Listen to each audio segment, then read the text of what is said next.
बाबा जी और हुजूर जी की प्यारी साध संगत जी, राधा स्वामी जी, साध संगत जी, यह सत्संग बहुत ही सुंदर है।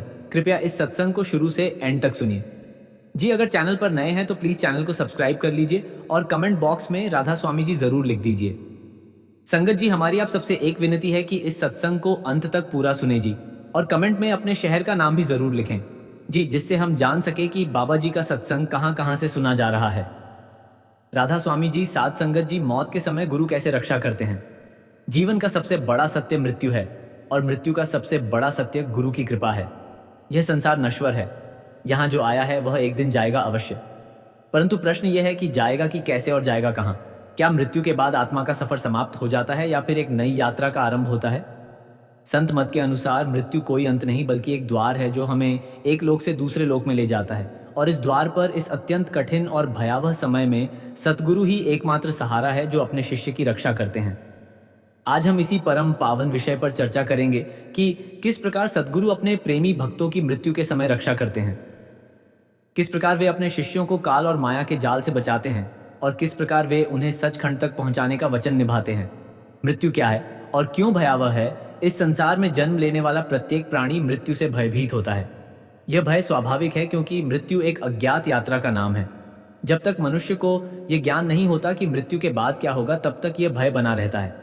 साधारण मनुष्य के लिए मृत्यु एक अंधकारमय सुरंग की तरह है, जिसमें प्रवेश करते ही वह सब कुछ छूट जाता है जिससे उसे प्रेम था, परिवार, धन, संपत्ति, पद, प्रतिष्ठा, शरीर तक भी। संत मत के अनुसार मृत्यु केवल भौतिक शरीर का अंत है। आत्मा अमर है, वह कभी नहीं मरती। जैसे मनुष्य पुराने वस्त्र उतारकर नए वस्त्र धारण करता है, वैसे ही आत्मा एक शरीर छोड़कर दूसरा शरीर धारण करती है। परंतु यहाँ प्रश्न यह है कि कौन सा शरीर धारण करेगी। यह निर्भर करता है उसके कर्मों पर, उसके संस्कारों पर, और सबसे महत्वपूर्ण उसकी आध्यात्मिक साधना पर। मृत्यु के समय आत्मा 3 प्रकार के शरीरों से मुक्त होती है: स्थूल शरीर, सूक्ष्म शरीर और कारण शरीर। स्थूल शरीर वह है जिसे हम देखते और स्पर्श करते हैं। सूक्ष्म शरीर वह है जिसमें मन, बुद्धि, चित्त और अहंकार निवास करते हैं। और कारण शरीर वह है जिसमें हमारे सभी संस्कार और कर्मों के बीज छिपे होते हैं। साधारण मनुष्य केवल स्थूल शरीर से मुक्त होता है, परंतु सूक्ष्म और कारण शरीर के साथ ही आगे की यात्रा करता है। मृत्यु के समय जो दृश्य सामने आते हैं वे अत्यंत भयानक होते हैं। धर्मराज के दूत यमदूत आत्मा को ले जाने के लिए तेईस गए हैं। यह यमदूत अत्यंत कठोर और भयंकर होते हैं। वे आत्मा से उसके सभी कर्मों का हिसाब मांगते हैं। जीवन भर जो भी पाप किए हैं, चाहे वे छोटे हो या बड़े, सबके सब सामने आ जाते हैं। जिन्हें हम भूल गए थे वे सब याद दिलाए जाते हैं। यह समय अत्यंत कष्टदायी होता है। इसके अतिरिक्त मृत्यु के समय आत्मा को अपने सभी प्रियजनों से बिछड़ना पड़ता है। जिस परिवार के लिए जीवन भर मेहनत की, धन संचय किया, उस सबको छोड़कर अकेले ही जाना पड़ता है। यह वियोग अत्यंत कष्टकारी होता है। आत्मा चिल्लाती है, रोती है, परंतु कोई सुनने वाला नहीं। शरीर में से निकलते समय जो पीड़ा होती है वह असहनीय होती है। कहा जाता है कि मृत्यु के समय की पीड़ा 1000 बिच्छुओं के डंक के समान होती है। काल और माया का जाल इस संसार में काल और माया का राज्य है। काल अर्थात समय और माया अर्थात भ्रम, ये दोनों मिलकर जीवात्मा को अपने जाल में फंसाए रखते हैं। जन्म से मृत्यु तक और मृत्यु से पुनः जन्म तक यह चक्र चलता रहता है। इसे संतजन 84 लाख योनियों का चक्र कहते हैं। काल का स्वभाव है सभी को नष्ट करना।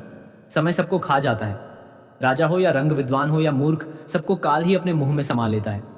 परंतु काल केवल शरीर को ही नष्ट नहीं करता, वह आत्मा को भी अपने चक्र में फंसाए रखता है। मृत्यु के बाद आत्मा काल के लोक में ही भटकती रहती है। वहां से मुक्ति पाना अत्यंत कठिन है। माया काल की सहायक है। माया का अर्थ है जो है नहीं परंतु दिखाई देती है। यह संसार माया का खेल है। धन, संपत्ति, परिवार, पद, प्रतिष्ठा, सुख, दुख सब माया के ही रूप है।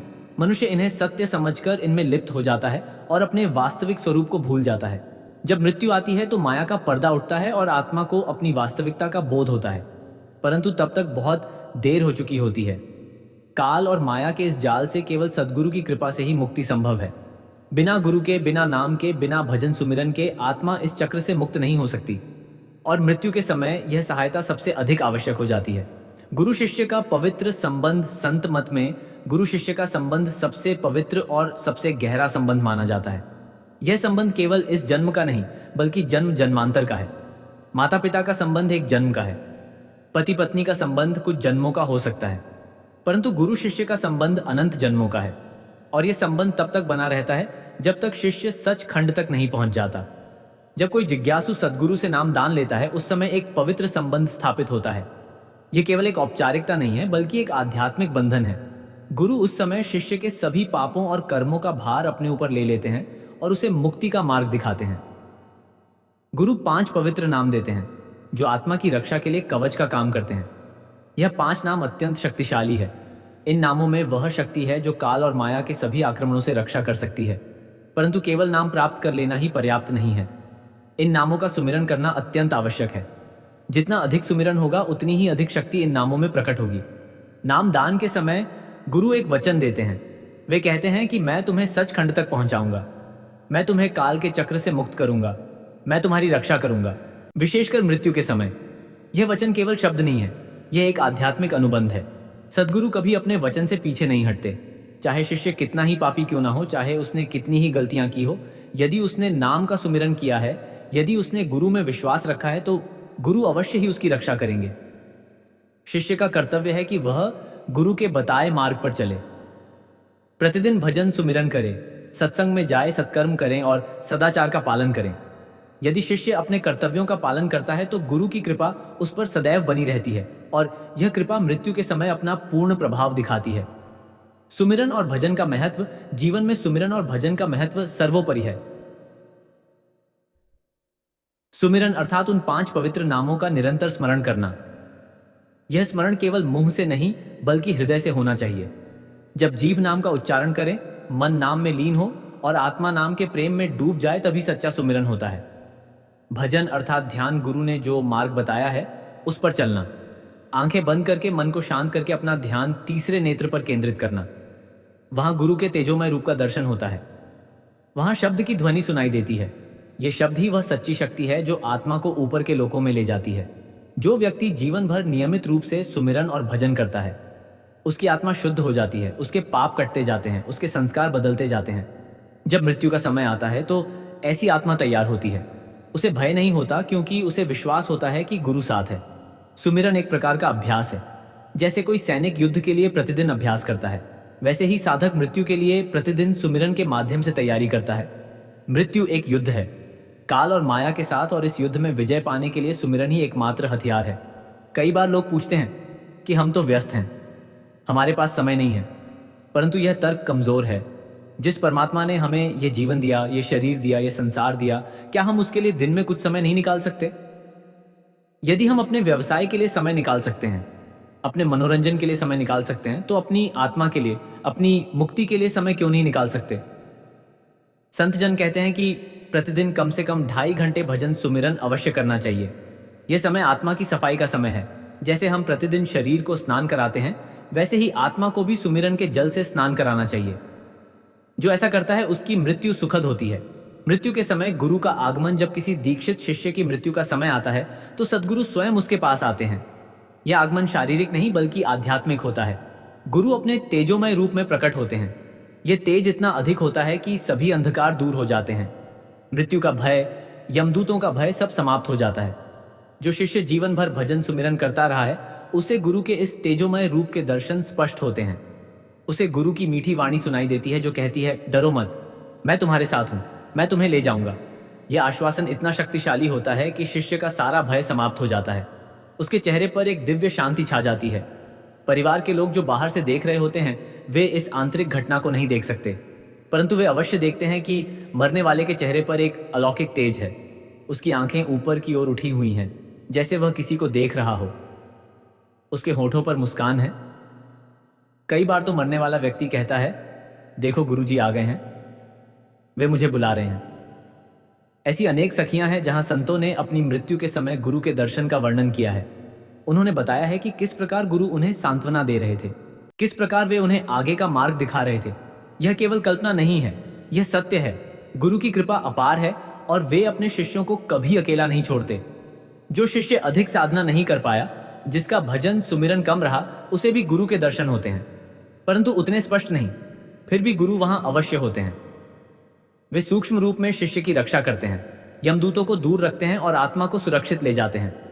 यमदूतों से रक्षा धर्मराज के दूत, जिन्हें यमदूत कहा जाता है, बड़े भयंकर होते हैं। उनका कार्य है आत्माओं को पकड़कर धर्मराज के पास ले जाना। वहां धर्मराज उनके कर्मों का हिसाब करते हैं और उन्हें उनके कर्मानुसार नया जन्म देते हैं। यह प्रक्रिया अत्यंत कष्टदायक होती है। यमदूत जब आते हैं तो वे अत्यंत कठोर होते हैं। वे आत्मा को पाशों में बांध कर ले जाते हैं। रास्ते में उसे अनेक प्रकार की यातनाएं दी जाती हैं। जो पाप किए हैं उनकी सजा तुरंत शुरू हो जाती है। यह मार्ग अत्यंत लंबा और कष्टकारी होता है, परंतु जिस आत्मा के साथ गुरु है उसे यमदूत छू भी नहीं सकते। गुरु का तेज इतना प्रबल होता है कि यमदूत दूर से ही भाग जाते हैं। वे जानते हैं कि यह आत्मा गुरु के संरक्षण में है और इस पर उनका कोई अधिकार नहीं।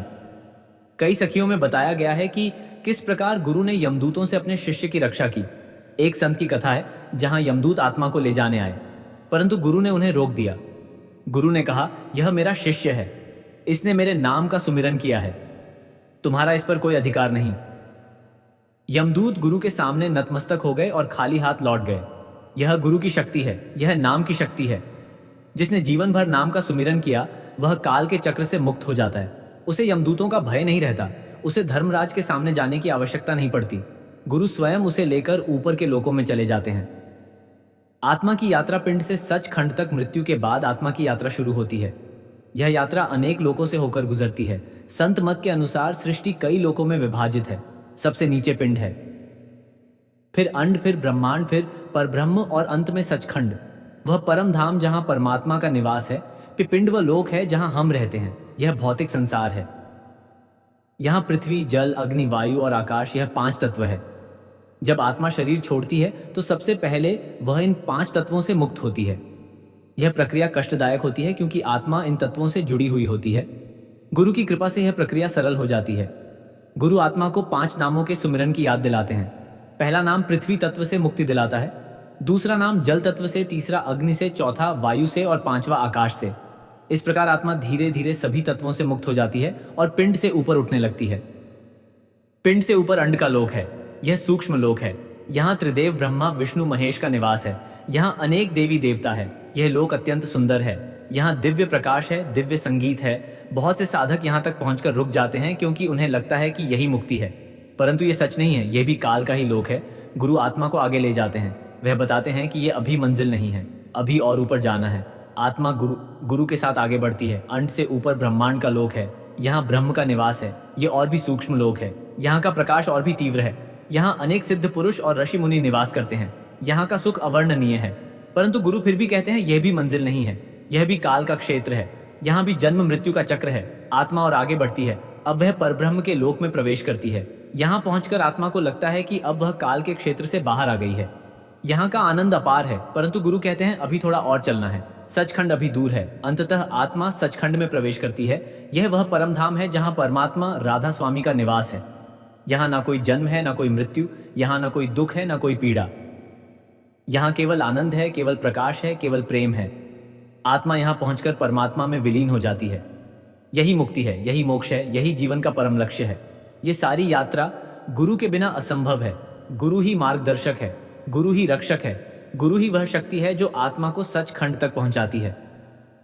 शब्द की शक्ति, संत मत में शब्द का अत्यंत महत्व है। शब्द वह दिव्य ध्वनि है जो सारी सृष्टि में गूंज रही है। यह वह नाद है जिसने सृष्टि की रचना की। यह वह शक्ति है जो सब कुछ धारण किए हुए हैं। इस शब्द को ही ओंकार, नाम, कलमा, वाणी आदि अनेक नामों से जाना जाता है। यह शब्द सदैव बज रहा है, परंतु साधारण मनुष्य इसे सुन नहीं पाता क्योंकि उसके कान बाहरी ध्वनियों में उलझे हुए हैं। जब साधक ध्यान करता है, जब वह अपनी इंद्रियों को वश में करता है, तब उसे यह शब्द सुनाई देने लगता है। यह शब्द अनेक प्रकार का होता है। कभी यह घंटे की ध्वनि जैसा सुनाई देता है, कभी शंख की ध्वनि जैसा, कभी मधुर संगीत जैसा। जैसे जैसे आत्मा ऊपर के लोकों में जाती है, वैसे वैसे शब्द की ध्वनि बदलती जाती है और अधिक मधुर होती जाती है। मृत्यु के समय यह शब्द ही वह डोरी है जिसे पकड़कर आत्मा ऊपर चढ़ती है। गुरु आत्मा को इस शब्द के साथ जुड़ने में सहायता करते हैं। जैसे कोई पतंग डोरी के सहारे ऊपर उड़ती है, वैसे ही आत्मा शब्द के सहारे ऊपर के लोकों में जाती है। जो साधक जीवन भर शब्द का अभ्यास करता है, मृत्यु के समय उसे यह शब्द स्पष्ट सुनाई देता है। वह इस शब्द के साथ अपना ध्यान जोड़ लेता है और सरलता से ऊपर चला जाता है। परंतु जिसने जीवन में शब्द का अभ्यास नहीं किया, उसे मृत्यु के समय कठिनाई होती है। गुरु तब उसकी विशेष सहायता करते हैं और उसे शब्द के साथ जोड़ते हैं। शब्द में अपार शक्ति है। यह शक्ति सभी बाधाओं को दूर कर देती है। काल इस शब्द के आगे नहीं टिक सकता। माया इस शब्द को भेद नहीं सकती। यह शब्द ही वह सच्चा गुरु है जो आत्मा को परमात्मा तक पहुंचाता है। प्रत्येक व्यक्ति अपने कर्मों का फल भोगता है। यह सृष्टि का नियम है। जो बोया है वही काटना पड़ेगा। सुकर्म का फल सुख है और दुष्कर्म का फल दुख। जन्म जन्मांतर के कर्म हमारे साथ चलते रहते हैं। इन कर्मों को 3 भागों में बांटा जा सकता है: प्रारब्ध, संचित और क्रियमाण। प्रारब्ध वे कर्म हैं जिनका फल इस जन्म में भोगना है। यह वे कर्म हैं जो पिछले जन्मों में किए गए थे और अब इस जन्म में फल दे रहे हैं। इन कर्मों को टाला नहीं जा सकता, इन्हें भोगना ही पड़ता है। संचित वे कर्म हैं जो अनेक जन्मों से संचित होते आए हैं, परंतु अभी तक उनका फल नहीं मिला। यह कर्म भंडार में पड़े हैं और भविष्य के जन्मों में फल देंगे। क्रियमाण वे कर्म हैं जो इस जन्म में किए जा रहे हैं। यह नए कर्म हैं जो भविष्य का फल देंगे। साधारण मनुष्य इन तीनों प्रकार के कर्मों से बंधा होता है, परंतु जब गुरु नाम दान देते हैं तो एक चमत्कार होता है। गुरु की कृपा से संचित कर्म नष्ट हो जाते हैं, वे जलकर राख हो जाते हैं। प्रारब्ध कर्म भी हल्के हो जाते हैं। जो कष्ट अत्यंत कठोर था वह सरल हो जाता है। और क्रियमाण कर्म अर्थात जो नए कर्म किए जा रहे हैं, यदि वे सत्कर्म हैं तो उनका फल तुरंत मिल जाता है, और यदि वे पाप हैं तो गुरु उन्हें भी अपनी कृपा से हल्का कर देते हैं। मृत्यु के समय धर्मराज सभी कर्मों का हिसाब मांगते हैं, परंतु जिस आत्मा के साथ गुरु है उस आत्मा को धर्मराज के पास जाने की आवश्यकता नहीं पड़ती। गुरु स्वयं सभी हिसाब का निपटारा कर देते हैं। वे धर्मराज से कहते हैं, यह मेरा शिष्य है, इसके सभी कर्मों का दायित्व मैं लेता हूं। धर्मराज गुरु के सामने नतमस्तक हो जाते हैं और आत्मा को मुक्त कर देते हैं। यह गुरु की महानता है। वे अपने शिष्य के सभी पाप अपने ऊपर ले लेते हैं। वे शिष्य के सभी कर्मों का भार उठाते हैं। यह प्रेम अपार है, यह करुणा अथाह है। ऐसे गुरु के चरणों में बार बार नमन है। संतों की सखियाओं और अनुभव संत साहित्य में अनेक ऐसी सखियां हैं जहां बताया गया है कि किस प्रकार गुरु ने अपने शिष्यों की मृत्यु के समय रक्षा की। ये सखियां न केवल प्रेरणादायक है, बल्कि यह भी सिद्ध करती है कि गुरु की कृपा सत्य है और वे अपने वचन को निभाते हैं। एक संत की कथा है जो अपने जीवन के अंतिम दिनों में अत्यंत बीमार हो गए। उन्हें भयंकर पीड़ा हो रही थी। परिवार के सभी सदस्य दुखी थे, परंतु संत जी के चेहरे पर शांति थी। उन्होंने अपनी आंखें बंद कर लीं और सुमिरन करने लगे। कुछ समय बाद उन्होंने आंखें खोली और मुस्कुराते हुए कहा, गुरु जी आ गए हैं, वे मुझे बुला रहे हैं, अब मैं जा रहा हूं। और यह कहकर उन्होंने अंतिम सांस ली। उनके चेहरे पर एक दिव्य तेज था। सभी ने देखा और अनुभव किया कि यह एक सामान्य मृत्यु नहीं थी। एक अन्य सखी है, एक साधिका की। वह जीवन भर नियमित रूप से भजन सुमिरन करती रही। जब उनकी मृत्यु का समय आया तो वे बिल्कुल शांत थी। उन्होंने अपने परिवार को बुलाया और कहा, मुझे कोई भय नहीं है, मेरे गुरुजी मेरे साथ हैं। मैं देख रही हूं कि वे मुझे हाथ पकड़कर ले जा रहे हैं। तुम सब राधा स्वामी कहो। और सभी ने राधा स्वामी कहा। उस समय कमरे में कि एक अलौकिक शांति छा गई। सभी ने अनुभव किया कि कुछ दिव्य घट रहा है। ऐसी अनेक सखियां हैं जहां लोगों ने अपने प्रियजनों की मृत्यु के समय गुरु की उपस्थिति का अनुभव किया। कभी कमरे में अचानक सुगंध आ जाती है, कभी प्रकाश दिखाई देता है, कभी मधुर संगीत सुनाई देता है। यह सब गुरु की उपस्थिति के संकेत है। एक बार एक युवक की दुर्घटना में मृत्यु हो गई। उसके माता पिता अत्यंत दुखी थे, परंतु कुछ दिन बाद माता को स्वप्न आया जिसमें उनके पुत्र ने कहा, माँ तुम चिंता मत करो, मैं सुरक्षित हूँ। गुरु जी ने मुझे बचा लिया, वे मेरे साथ थे। यह स्वप्न इतना स्पष्ट था कि माता को विश्वास हो गया कि उनका पुत्र सच में सुरक्षित है। ये सखियां हमें बताती हैं कि गुरु की कृपा किसी भी परिस्थिति में काम करती है, चाहे मृत्यु अचानक हो या धीरे धीरे, चाहे आयु पूरी हो या ना हो। यदि व्यक्ति दीक्षित है और उसने नाम का सुमिरन किया है तो गुरु अवश्य ही उसकी रक्षा करते हैं। शांत और सुखद मृत्यु के संकेत, जब किसी दीक्षित शिष्य की मृत्यु होती है तो कुछ संकेत दिखाई देते हैं जो बताते हैं कि गुरु की कृपा उस पर है। यह संकेत परिवार के सदस्य और आसपास के लोग देख सकते हैं। सबसे पहला संकेत है शांत चेहरा। मृत्यु के समय साधारणतः व्यक्ति के चेहरे पर पीड़ा या भय के भाव होते हैं, परंतु दीक्षित शिष्य का चेहरा शांत होता है। कई बार तो मुस्कान भी होती है, जैसे वह किसी प्रियतम से मिलने जा रहा हो। दूसरा संकेत है होठों का हिलना। जब व्यक्ति अंतिम सांसें ले रहा होता है उस समय उसके होठ हिलते हैं। यह नाम के सुमिरन का संकेत है। भले ही कोई आवाज ना निकले, परंतु भीतर से वह नाम का जाप कर रहा होता है। तीसरा संकेत है आंखों की दिशा। कई बार देखा गया है कि मरने वाले की आंखें ऊपर की ओर उठी होती हैं। यह इस बात का संकेत है कि वह आत्मा भीतर ऊपर के लोकों में जा रही है। चौथा संकेत है शरीर की गर्मी। जब आत्मा शरीर छोड़ती है तो शरीर ठंडा हो जाता है, परंतु यह शीतलता पैरों से शुरू होकर ऊपर की ओर बढ़ती है। अंत में सिर में गर्मी रहती है। यह इस बात का संकेत है कि आत्मा तीसरे नेत्र के मार्ग से निकली है। यह शुभ संकेत है। साधारण मनुष्य की आत्मा नीचे के द्वारों से निकलती है। पांचवा संकेत है कमरे में शांति। जब किसी दीक्षित शिष्य की मृत्यु होती है तो कमरे में एक अलौकिक शांति छा जाती है। ये शांति इतनी गहरी होती है कि उपस्थित सभी लोग इसे अनुभव करते हैं। कई बार तो लोग कहते हैं कि उन्हें ऐसा लगा जैसे सत्संग चल रहा हो। छठा संकेत है सुगंध। कई बार मृत्यु के समय या उसके तुरंत बाद कमरे में से एक दिव्य सुगंध आती है। यह सुगंध किसी इत्र या धूप की नहीं होती। यह एक अलौकिक सुगंध होती है जो अचानक आती है और फिर चली जाती है। यह गुरु की उपस्थिति का संकेत है। सातवां संकेत है शरीर का लचीलापन। साधारणतः मृत्यु के कुछ घंटों बाद शरीर कठोर हो जाता है।